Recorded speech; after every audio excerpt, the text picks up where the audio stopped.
Արցախի դեմ Ադրբեջանի լայնածավալ ռազմական գործողություններից առաջ սեպտեմբերի 10-ից 19 ընկած ժամանակահատվածում Արմենիա միջազգային օդանավակայանների և Հայաստանի պետական կառույցների վրա հաքերային հարձակում է եղել։ Այն իրականացվել է կոնկրետ Հայաստանի դեմ հենց հայերենով։ Հնարավոր երկրների ցանկի ուսումնասիրությունից հետո մեդիափորձագետները հիմնավոր կասկածներ ունեն, որ գործն անողը թշնամին է, պատերազմում է նաև այդ հարթակում։ Երևում է, որ կասեցված է եղել, ես կարող եմ ենթադրել, որ հենց պետական կառույցների կողմից է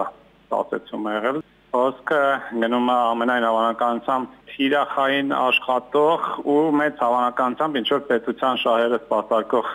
հակերային թիմի մասին։ Դժվար է պատկերացնել, որ սա ինչ-որ կապ չունեցող բան է եղել։ Շրջանակը երկրների, որոնք հետաքրքրված են եղել, մեծ չի եղել։ Հարձակման ենթակառուցվածքները հիմա ակտիվ չեն, վտանգ այդ կողմից էլ չկա, նշում են մեդիափորձագետները։ Հայտնի չէ նաև, թե ինչ տեղեկատվական արտահոսք կարող է եղած լինել։ Իրականացվում է ուսումնասիրություն, բայց եւ այնպես նախնական ուսումնասիրությամբ լավ հաշվարկ չի իրականացվել։ Անմիջապես շատ արագ դա կասեցվել է։ Այնպես որ ամեն ինչից դատելով իրենք որևէ լուրջ ազդեցություն չեն ասել, բայց հետաքրքիր փորձեր մենք դա ուղղակի արձանագրել ենք։ Հենց որ ենթակառուցվածքները հակերային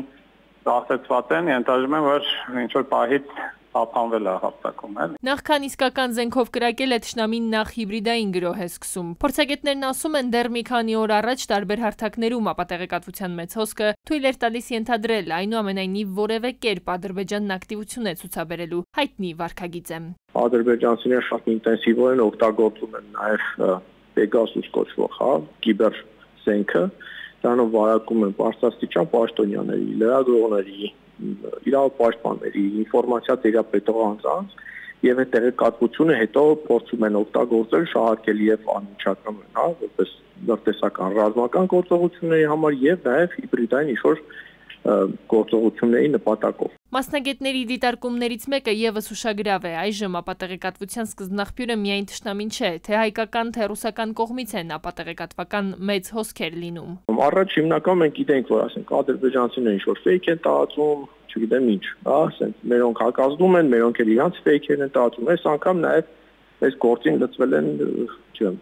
ռուսները, այս գործին լծվել են էլի ինչ-որ անհասկանալի մարդիկ։ Այս օրերին անհրաժեշտ է թերահավատորեն վերաբերվել համացանց սպրդված ամեն տեղեկատվության։ Ցանկացած ապատեղեկատվության զոհը լինելուց կարելի է խուսափել միայն այս կերպ, ասում են փորձագետները։ Տիգրան Կուրգինյան, ժամը լրատվական։